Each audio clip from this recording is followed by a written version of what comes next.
Hello you guys, welcome back to my channel. If you're new here, my name is Michaela. Welcome to another video. I know it has been a long time. I've been in a reading slump, and that shows because I read 5, but it's not felt like I've enjoyed them, so that's the difference. Let's see. The first one that I read was on my Kindle, and that was Saving Noah. So the prompt was a book that will make you cry. If you haven't seen my TBR jar prompt video, go watch that one here. Anyways, Saving Noah is about a boy that struggles with his desires, I guess, which I went into this book very blind. So I knew nothing, but I think if I would have read what his struggles are and like what actually happened, it does not go into detail at all. I will say that I was thankful for, but the twist at the end got me. Like, my jaw was on the floor. I couldn't believe it. It did in fact make me cry. Me being a mother, Saving Noah is her son. I mean, not Saving Noah, but that's what she's trying to do. A boy that got convicted for a crime, and it put him in like a psychological ward where he had to do all these testing and curriculums and all sorts of things. Bullying is happening at this place, and you just have to have your heart wrenched out of your chest for this kid. So it does talk about a few triggering things, so make sure that you look those up beforehand if you want to go into it. That's all I'll say. I did cry. I know I mentioned that, but I was like bawling because my mother's heart just broke for this mother as well. And I rated that one a 3 stars. Just, I didn't like the themes in it of what he did, so that's why I didn't like it. The next book that I read was Magnolia Park's Into the Dark, and then I added my B. So I did finally finish the series. It was a long time coming. I've had this on my shelf since this summer because I got the next book in the series, but I skipped this one. So I've had this one for a long time. I love the gold on it. This love story, very toxic and traumatizing for them to go through. The friend group in this is so phenomenal. I love how they have each other's back all the time, and how this wraps up, mwah, I loved it. But at the same time, I wouldn't call it like my favorite series. I don't think about this a ton. So I did rate this a 4 stars. I know everybody that loves this series is going to be, why didn't you love this series? I don't know. I like my men to not be like BJ. Anyways, if you don't know what it is, not going to be spoiling anything. This series is about Magnolia and BJ and just going throughout their everyday life. They're super rich. I mean, I don't know if you can get that vibe off the covers or not, but they don't have any worries about money at all. And you just see their everyday life in London, working their job, doing things with their friends. And then it also goes back and forth between Magnolia and Daisy. So Daisy is kind of in the friend group, and you see mentions of her throughout the Magnolia's books, and you see mentions of Magnolia throughout Daisy's books, so they're like interconnected and happening all at the same time as these ones. And I'm pretty sure there is a Daisy Hates book going to come out because I don't think their story is over yet, so looking forward to that one whenever that is. So yeah, 4 stars for this one. And then my favorite book of the month, Sky Shade. I went out on release day to get it. That video is going to come out eventually. Hopefully I'll have that either next Tuesday or this Thursday. We'll see. But I did want this green one specifically, so I didn't get the Barnes & Noble's edition, which is like a red-ish, and I wanted it to be different from the top one. So I love the picture of all 3 of them together. They look so good. I just wish I had the hardcover of Lightlark so they could all match. I would like all the spines together as well. It's just, I love it. Team Oro or Team Graham, you're going to like these books. I think if you're Team Oro, you might not like this as much, but if you're Team Graham, you would like it more. So it's a big triangle still happening, and she just announced that there's going to be 2 more books coming out next year. I'm so excited for it. I don't know when they'll be released. I'm assuming at the end of the year. So it'll be a long time.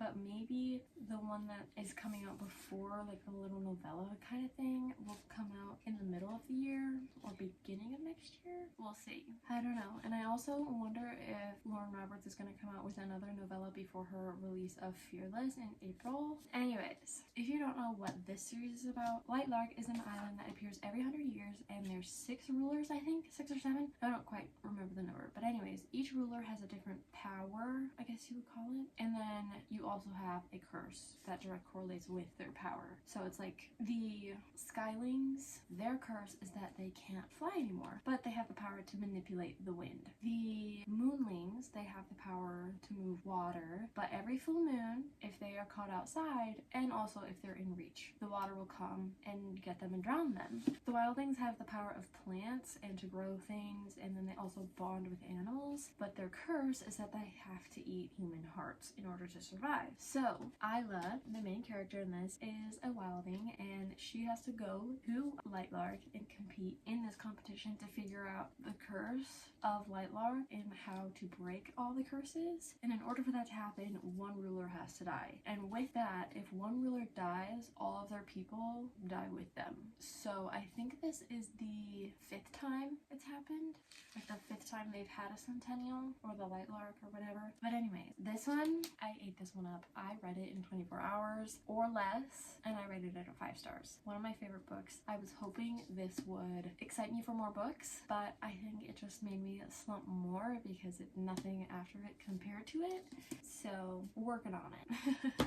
The next book that I read is Hello Stranger by Catherine Center, and I read that on my Kindle. Her books, rom-com-y, easy to read, but also there's a depth to it. This one, they have like all the banter and things, and then the romance, and then she also has face blindness. So at the very beginning of the book, she gets in an accident in the middle of the road, I think, or she passes out, or something. Something happens in the middle of the road, and she almost gets hit. So she goes to the hospital, and then they tell her she has this, I forget what it's called, aneurysm, or I don't know, something that's growing right next to where face recognition is, so she can no longer recognize faces. She can see like the different pieces of the face, like puzzle, but she can't put it all together to recognize people. So that's a struggle that she has to go through. You see her stepsister come in and manipulate that, so that's hard. And she has to learn how to recognize people with how they walk and their voices, and like how they're dressing. She sometimes recognizes like if they wear the same jacket, or she just has to figure out how to recognize people. So anyways, she's living in this apartment on the top of a building, and she is an artist. She specializes in painting people's faces, like hyper realistic. Like she's good at what she does. And then she's entered into this competition to win like $10,000, I think it was. But since she can't see anything, she has to figure out how she can paint this. And the next door neighbor, I think, or a level below her, is the guy, main character, and I like him. He seems like a big douchebag, but I ended up really liking him. And I rated that book a 4 stars. The next book I read was Flawless on my Kindle, and this is the first book in the Chestnut Springs series by Elsie Silver. Honestly, I don't think I'm gonna continue. It just seemed like a lot of physical storyline, and there wasn't really much else to it. He is a bull rider, and then she has to basically babysit him to make sure that he is an upstanding citizen. Like, he has sponsorships and other things that he has to be, I don't know, like top-notch, best behavior at all times. He can't be doing things with girls, getting drunk, and doing all these things, saying things. So she is sent to babysit him on his ranch and then go with him while he bull rides. So that just follows their storyline. But I didn't feel like there was a lot happening other than just that they wanted to get together. So I think if all the books are gonna be like that, like there's not really like a plot, then I'm not really interested. So I'm glad I got it on my Kindle so I don't have the physical book on hand. So that was Flawless. I rated that a 3 star. So those are all the books that I read in November. I read 5, which to some people it might seem like a lot, but I feel like I didn't read. I've just been in a slump in life and in reading.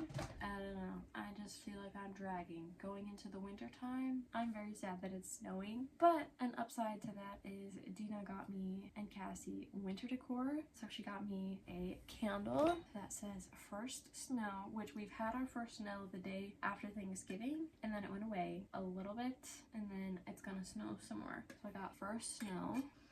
It smells kind of pepperminty. She also got 3 of these, actually 4, because Nathan wanted one. Today's his birthday, December 1st. Anyways, she got 4 of these, so we all have one. So soft. And then a couple of snowflakes. So this one that has sparkly snowflake in the middle. This one that can be hung, and then this box that has a hat, these beads and mittens, a dish, snowflake, and then a snowman on there that says let it snow with a cardinal sitting on top. I think it's so cute, and I can't wait to decorate for winter. It'll be exciting. So that'll be coming in December. Now we need to decide what we're reading for December. I don't know if I'll do a TBR or if I'm just gonna go for mood reading. So let's go over to my TBR cart and decide. Okay, all the cats are here. It'll be a little bit chaotic if they start moving, which she's scratching, so I'm still reading Goldfinch. I don't know. I am 70-something% through. I just know there's a battle coming, which doesn't make me excited to pick it up. I'm 72% in, and I am in a perspective that's not one of the main characters. And then I got Emily Henry's Book Lovers, so I'm on page 314, and I'm sad about this one because I cracked the spine a little bit. I don't know, but it'll look cute sitting there. It'll be orange right there. I'm just putting the books in the order that I read them, not like publication date or anything, or alphabetical order. So I don't know, I think it would be interesting. So this one, and then Happy Place, Beach Read, and then Book Lovers, and then Funny Story. Whenever that becomes paperback, they all need to all be the same. Anyways, I've been enjoying this one so far, but it's also not something that I'm super excited to pick up. How many pages are you? 373, and I'm on 314 right now. If I really push myself, I could finish that tomorrow, and that could be the first book I finish in December. Anyways, I have been watching the Shadow and Bone series on Netflix to try to get me excited to read Six of Crows and Crooked Kingdom.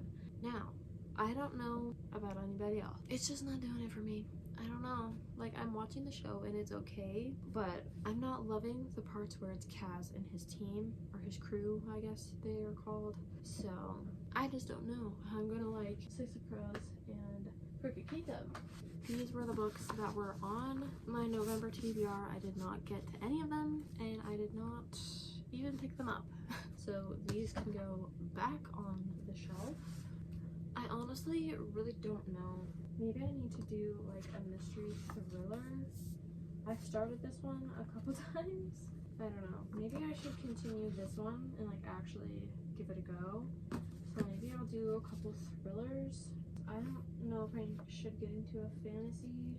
I don't know. This one is fantasy, but it's also like a love story. I just don't know. I don't know. I'm just really not excited about anything. Maybe I'll do this one, I guess. Ballad of Never After, Good Girl, Bad Blood, The House Across the Lake, and then maybe if I finish the show, I'll do it. I don't know, guys. I'm not excited. Maybe I should go to Barnes & Noble tomorrow and get some more books. Just not excited about any of these, really. Truly and honestly. So, these are the books I'm gonna pick, and then I have this to finish, and Goldfinch to finish. Thank you guys so much for watching. I know I've been gone for 3 weeks, I think, and then probably when I'm uploading this, it'll be 4 weeks. So I am sorry about that. I just have felt in a slump and not motivated for anything. So yeah, definitely the winter months are my hardest months. So please bear with me. We are at 113 subscribers last I checked, and I'm so thankful for every single one of you guys. It makes me excited every time I see the number go up, and it makes me sad every time the number goes down. But yeah, we are at 113 subscribers, and my views are down because, I mean, I've been gone, so understandable. So anyways, thank you guys so much for watching. I love all of you guys. Comment any snow emoji and I'll know that you watched until the very end, and I will see you guys in the next video.